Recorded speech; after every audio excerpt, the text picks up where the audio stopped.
Tell me something about rich people that 99% of people don't know. Rich people talk in code to identify each other and form coalitions within systems that wouldn't otherwise reward them for being rich. It doesn't matter your employer or school, government or private. Pay attention to the language that the influential people and managers use. You will find a very strong correlation between the wealth that each individual grew up with and their performance or ranking within organizations. This is coming from someone who's worked in over a dozen companies and military units, and been a part of a dozen more extracurricular activities to include athletics. So if you find yourself struggling to succeed in the supposed meritocracy, forgive yourself, because if they did not identify you as one of them, they are making it harder for you. They are deliberately misinterpreting your actions and what you say. They are working to help each other, and you have to be exceptional beyond exceptional in order to overcome this. But what do I know? I'm just a moose.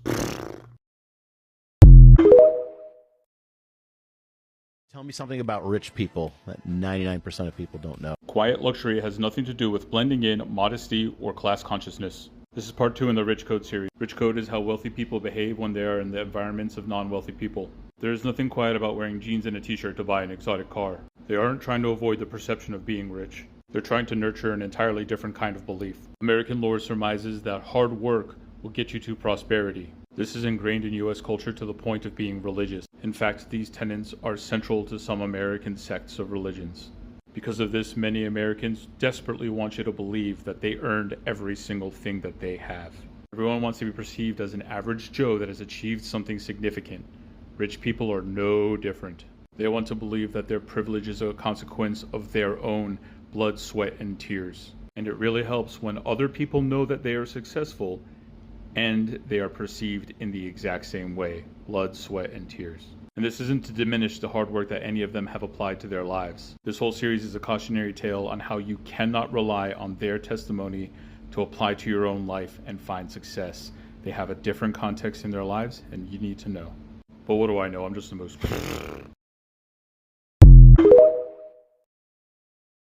Tell me something about rich people that 99% of people don't know. Rich people use wealth checks to determine their engagement with you going forward. And I've got 3 strategies that they use. Hi, I'm Moose, and this is part 3 of my series on Rich Code. Rich Code isn't about the specific words that they use. It's about their behavior, life context, and expectations out of other people. If there is a miscommunication between you and a rich person, you have much more to lose than they do. Wealth check number 1, passive assessment. In casual conversation, they will eventually talk about the things that their privilege allows them to do. Your response determines your economic compatibility with them. Your economic compatibility is factored into their social compatibility. And this becomes extremely important in the workplace. They love making social compatibility a qualification for employment. Even when your performance can be quantified by raw data, your social compatibility with them is what's going to drive your evaluation. In other words, you and a peer can do the exact same thing at the exact same time, and the wealthier person is more likely to succeed and the poorer person is more likely to fail. Wealth check number 2 is to evaluate your spending on neutral grounds. For example, at a bar, they will insist on buying rounds and they will buy higher quality alcohol than the group can typically afford. Be careful at restaurants because they will suggest credit card roulette after the bill has already been brought to the table. Wealth check number 3 is suggesting extremely expensive social gatherings. Personal story, it's a thing in my work culture to rent a house on a weekend on work trips just to have fun and get away for a while. Personal story, my wealthier coworkers had already booked an Airbnb.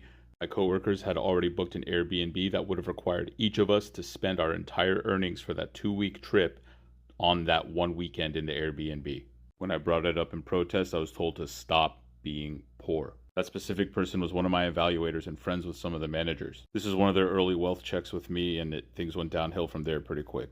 When the wealth disparity is big enough, they will stop inviting you to these gatherings. This isolates you from the team in a work environment. And again, when your social compatibility determines your success at work, this can have tangible impacts on your career. But what do I know? I'm just a moose.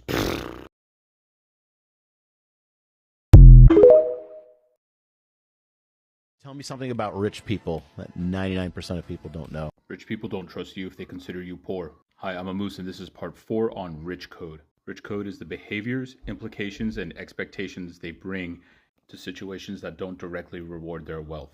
Have you ever had somebody doubt your integrity despite a history of loyal and trustworthy behavior? Integrity is very important to social groups and professional workplaces. And rich people interpret integrity and trust in totally different ways. In a previous post, I talked about prosperity gospel, how the culture and religion of the United States tells you that you will be rewarded for your hard work. Conversely, it drives people to believe that if you are not successful, that you have a moral failing. When rich people are doing wealth checks, they are evaluating your ethical qualities. They're evaluating your morality. So whenever you do basically anything, they will first assess how much they trust you based on your wealth before they assess your intentions behind an act. And their ability to hurt your social and professional standing is why I'm making this series. But what do I know? I'm just a moose.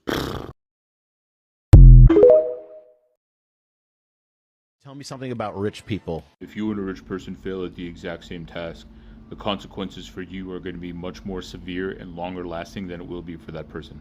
And yes, I'm even talking about evaluations that have well-defined objective criteria for success. Hello Forest friends, I am a moose and this is part 5 of my series on rich code. Rich people live their lives with low stakes and high forgiveness. This context will be projected onto you and your life. And because they get away with failure so much, they think you do too.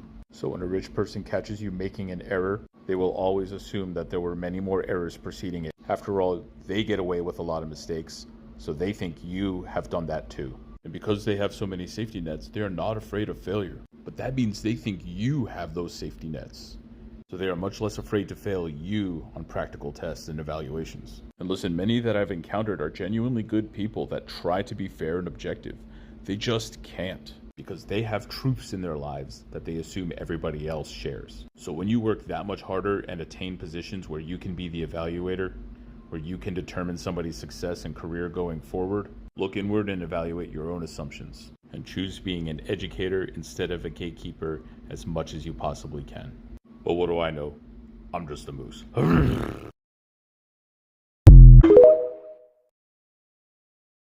If your first instinct at my rich code videos is to comment something like, money talks, wealth whispers, dude, that's propaganda. You are heavily affected by propaganda. You got nothing else to say but to regurgitate this talking point that hundreds of other people are saying. But they never add substance to it. They just repeat the talking point, because what that propaganda is trying to do is soften you to the idea of the ultra wealthy. They're trying to make you respect them for no reason, not evaluate them. If you're going to respect a person, like actually look at what they accomplish in life and how they treat other people, not by buying into some nonsense phrase. Just food for thought. You're not being clever.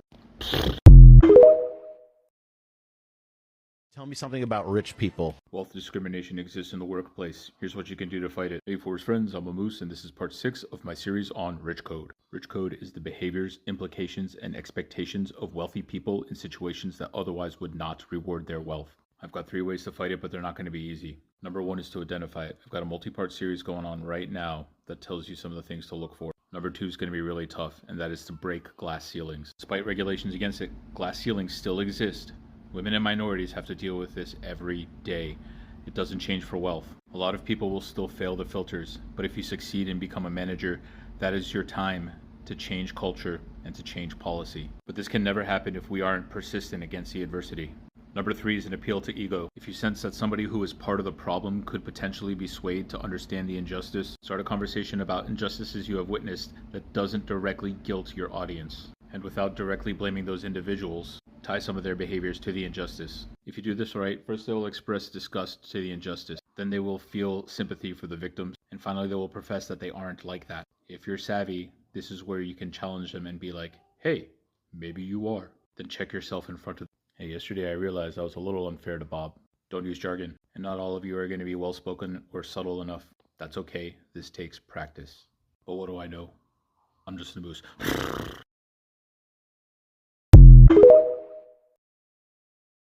Tell me something about rich people that 99% of people don't know. Following rich people's advice will lead to failure because they omit critical information. Hi, I'm a moose and this is part 7 of my series on rich code. I'm going to be fair to them on this one because rich code is a culture. Humans aren't great at cross-cultural communication. They're very good at projecting their own circumstances on other people. So when you get advice from a rich person, know that they're assuming you have circumstances in life that put them on equal footing with you. Here are some examples. You should invest in that expensive training. I know the industry is competitive, but I got hired with bare minimum experience. Uncle is the CEO. Did you talk to him like one of the guys? That's what I do. He kicked me out of his office for being too casual with him. Raised in the same culture and knows the nuances required to be casual. Here, use this code I wrote in your program. It's not perfect, but I don't get in too much trouble when it goes wrong. It caused the fourth critical shutdown this week. They fired me. What? Same country club. And this kind of omission of information can happen across multiple cultural gaps. And our Triceratops friend truly meant well, but he mistakenly implied that robot had the same level of security, which is why recognizing rich code is so important, because that sense of security is behind almost everything they do. And if you fall because you lack the same security they have, they won't recognize it as a security problem. They'll make it a you problem. And our Triceratops friend meant well, but he just doesn't know any better, which is why I want my forest friends to know better. But what do I know? I'm just a moose.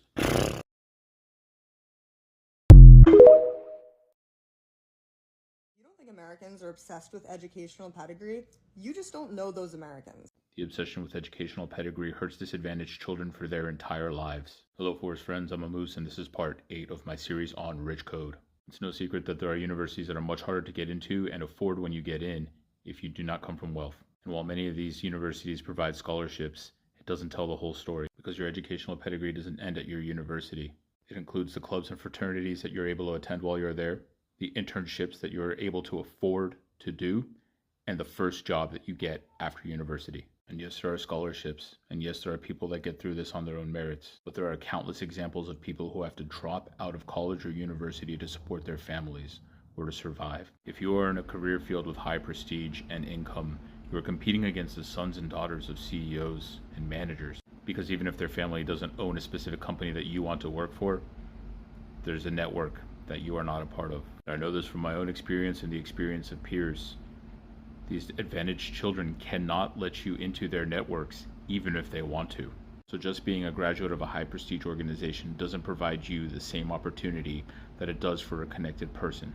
So when a recruiter sees that you went to a prestigious university, but they do not see the associated extracurriculars, they're going to think something is wrong with you, that you did something wrong. And since you'll be evaluated on those criteria at your first ever job, your setbacks begin before you ever attend university. And because that first company you work for might not be as good as it could have been, that affects follow-on employment opportunities, and follow on from there, and follow on from there, thus continuing the cycle of disadvantaged people not being able to gain wealth. And yes, many of you are disadvantaged, you've worked hard, you've got the opportunities, and I congratulate you for your success. But your success is only indicative of your opportunity.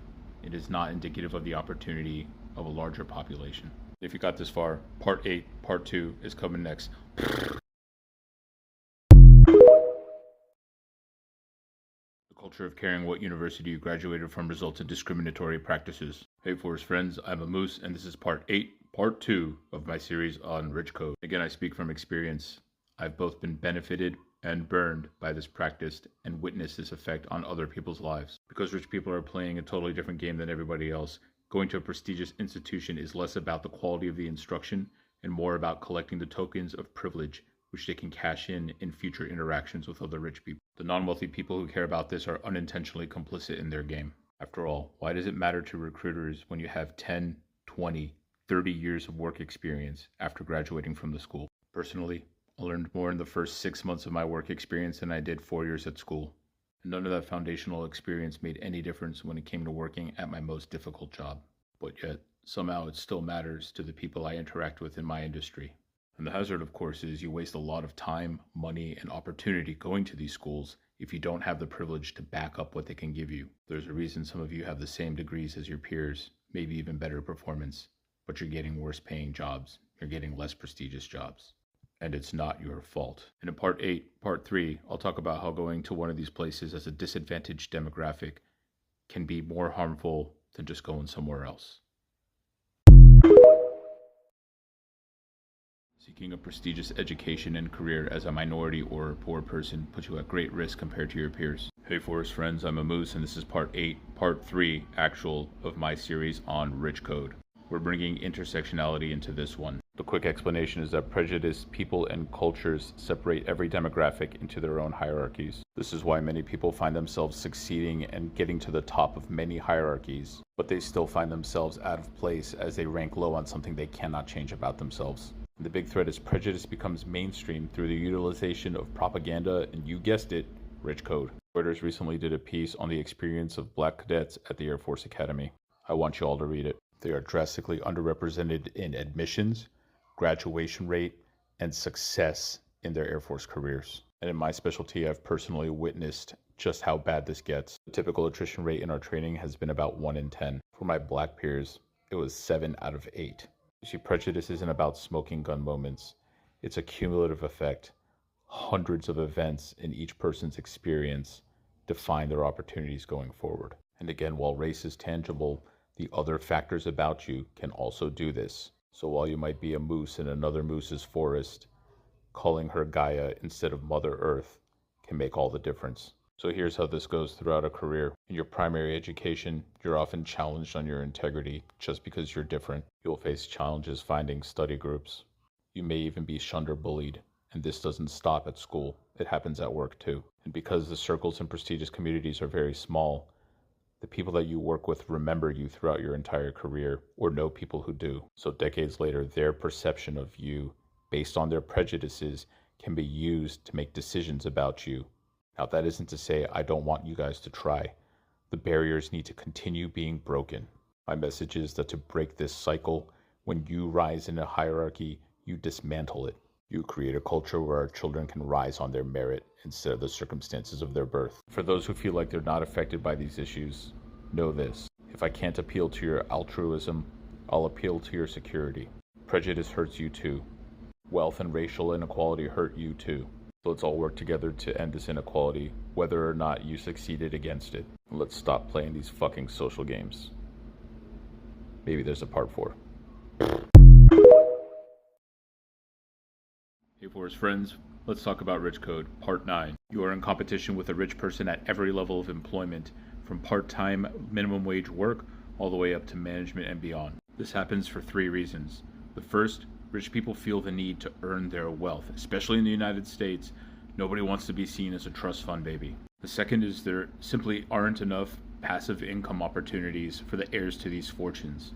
So they need to do something with their lives to, again, earn their wealth. Third is they're being groomed to take over family businesses. They don't consider it working for a living. They consider it paid training. Story time. I had a rich friend in college, a genuinely nice guy who just didn't understand the privilege that he had. He grew up working on his parents' land. At the time, his normal coworkers were earning $10 an hour, and so was he with them. His parents' gift to him for graduating high school was $5 million and the ownership of a bunch of strip mall kind of businesses. We were all taken aback, but because we were his friend, we just teased him about it. But then he doubled down. He was adamant that he earned every single penny. I did the math for you. To earn $5 million at $10 an hour is 57 man-years of work. Assuming a 40-hour work week, that's 240 years of employment. Of course, after talking with him some more, the plan became apparent. He was getting a degree in some kind of business administration or management. He was going to be hooked up with a job in management through one of his father's friends. After his dad retires, he would be taking over the family business. Now, I don't fault this guy for taking advantage of what he has. We all would do the same. But up until that point in our discussions about our ambitions, he always talked like we could accomplish the same. And that's because of Rich Code. On the screen is my personal list of coworkers that I've worked with who turned out to be rich, but were just doing jobs for the aforementioned reasons. If you haven't already gathered the hazard of not knowing about this, it's that you're going to lose opportunities to these people because the game is stacked against you. So learn the stories of your friends and coworkers. This will help you determine who you are competing against and who is on a totally different level. And that'll give you a much better idea of who you can trust and what actions you can take to truly help with your success. But what do I know? I'm just a moose. Rich people talk in code to identify each other and form coalitions in situations that wouldn't otherwise reward their wealth. Hey Forest friends, I'm a moose and welcome to part 10 of Rich Code. In this part, we are going to talk about how wealthy people enjoy when poorer people fail. How is there genuine altruism out there and care for the other human being? Sure, but that is not powerful enough to upset the negativity of Rich Code. So why do they enjoy it when you fail? Reference previous parts where I talk about how they feel like they need to earn their wealth. They often forget where they come from, so they forget the privileges that gave them the luck or connections they needed. They subscribe to American culture where hard work leads to prosperity, or even prosperity gospel where they feel like this comes from their deities. So when a rich person sees a poor person fail, they feel pride in themselves that they are overcoming the same situation of the poor person. That's right, they don't think they have any advantage over you. And when I say poor, you can be a millionaire and be considered poor to the types of people I'm talking about.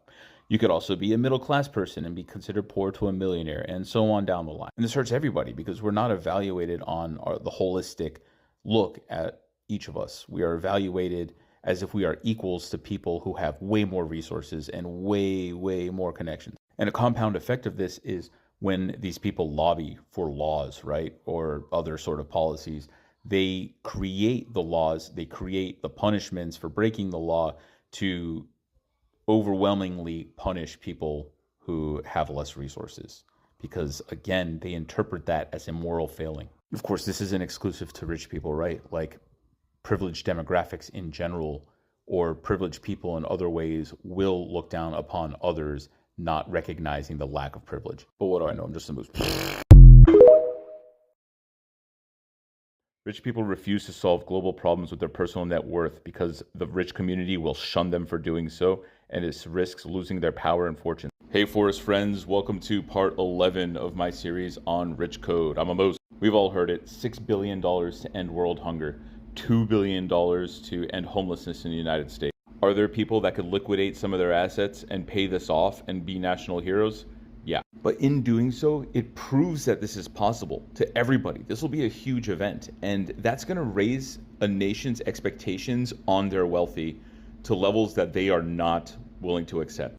At that level of wealth, they care more about the power than the money. So when the expectations rise on all the multimillionaires and billionaires, that takes away their power, and they are going to resent that. All of this political pressure that is usually used to court the ultra wealthy is now going to be used to force them to use their wealth to solve problems. Can't accept that.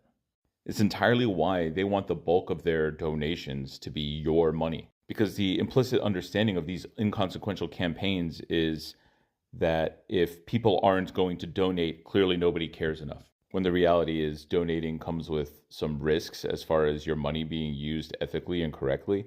And a lot of people can't afford to donate in meaningful ways because the rich people have all the cash. Which leads me to my next point. Because a lot of these people have corrupted systems, corrupted government in order to get their wealth, they know that they can't just throw money at these problems and expect them to get fixed even if they want them to. Which just circles back to the first point again, where if they start their own organizations, they're not going to want to do the things that make meaningful change. Because again, it shows that the system can work, and they don't want that level of accountability. And of course, with the power they have, they could use other means to significantly change problems by paying political campaigns, but they don't want to do that either.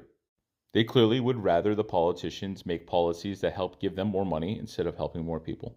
And again, paying off politicians to do something for the good of humanity proves that you can do this, thus raising the expectations on them, thus getting them shunned, thus losing all their power.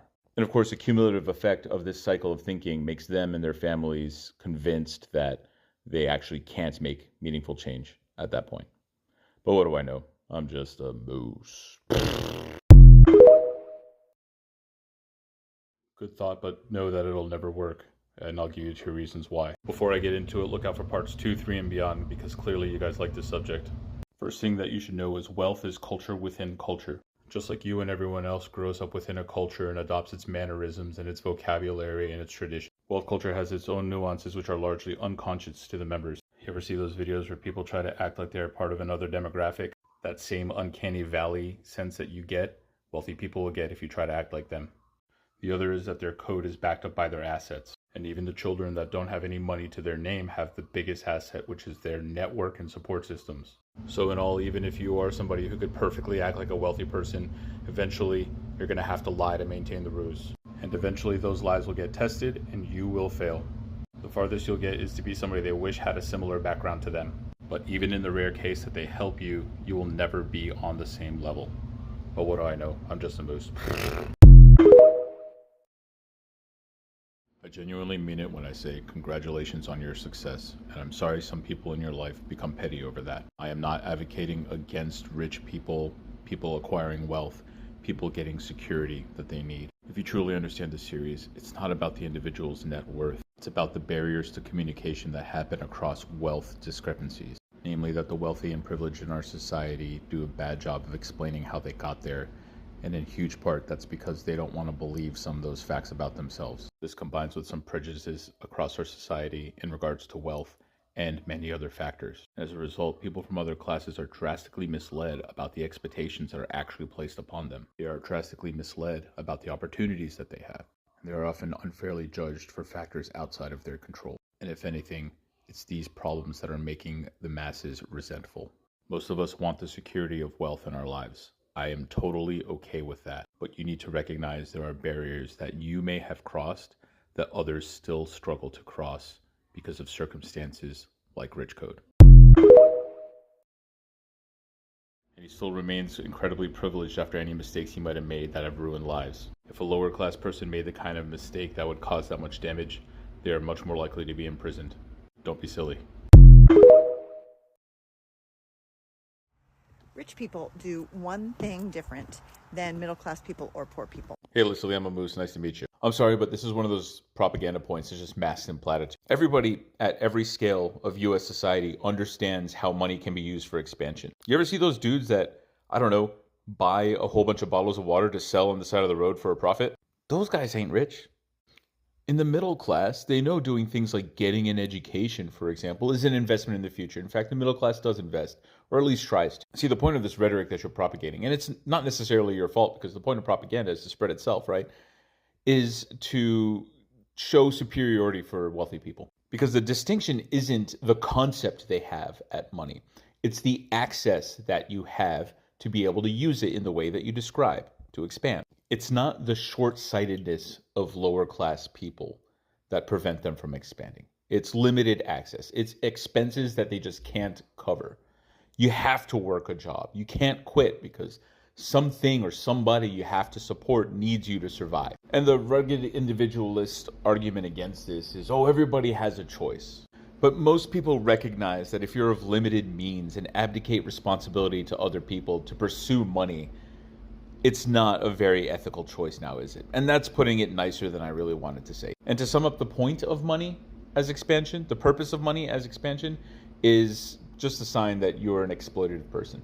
The actual point of money is to have a neutral and universally accepted medium for bartering. Any expansion past that is typically some kind of manipulation.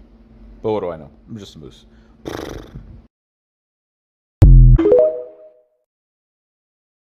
Great question. I'd love to address it. If you watch all of my Rich Code videos, you'll see a common thread that I am trying to get people to recognize the separation that's already being created, and then when they succeed, dismantle that separation. See, this separation is by design, not just by wealth, though to stay on topic, that's what I'm focusing on. It's maintained by this deniability in the language. It's maintained with the Rich Code. And speaking across a deliberate barrier of misunderstanding is not going to work. So in identifying Rich Code and other hidden language and context behind any divisive rhetoric, you can force people into the truth. You can force the truth out. And community starts with honest dialogue. As long as dishonest dialogue is maintained, as long as lies and deniability are maintained, then the community is a non-starter. And by watching these videos and more people coming to light and having these discussions with their peers, they can at least reduce the isolation they have with each other. Because at this point, I can't even count how many people came into my DMs, my lives, my comments, telling me that they felt crazy until they saw my content.